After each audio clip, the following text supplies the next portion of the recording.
মাত্র 5,000 টাকা দেখি ঈদের শপিং হয়, যে জায়গায় আমার বন্ধুরা 30-40 হাজার টাকা করে ঈদের শপিং করে। নিজের সন্তানের শখ আল্লাহ যদি তুই পূরণ করতে না পারো, তাহলে সন্তান জন্ম দেওয়ার দরকার আছে কি?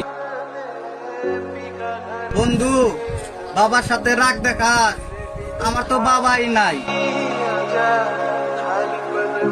সেই ছোটবেলা থেকে আমি আমার বাবারে দেখতেছি ঈদে সবার নতুন জামা কাপড় কিনে দেয়, কিন্তু আমার বাবা কখনোই নতুন জামা কাপড় পরে না।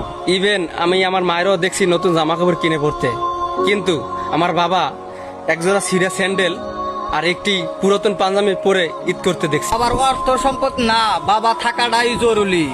বাবা আছে তো তাই বাবার মর্ম বুঝিস না, যেদিন বাবা থাকবে না সেই দিন বুঝবি বাবা কি জিনিস। সেই ছোটবেলা থেকে দেখতেছি আমার বাবারে আমাদের শখ আল্লাহ পূরণ করার জন্য সে এত পরিশ্রম করছে, এমনকি তার একজোড়া ছিঁড়া স্যান্ডেল তাও পরিবর্তন করে নাই, তবু আমাদের ইচ্ছা পূরণ করছে। আর সেই বাবার সাথে আজকে আমি এরকম করলাম, আজকে আমি আমার বাবার কাছে যে মাপ চাবো।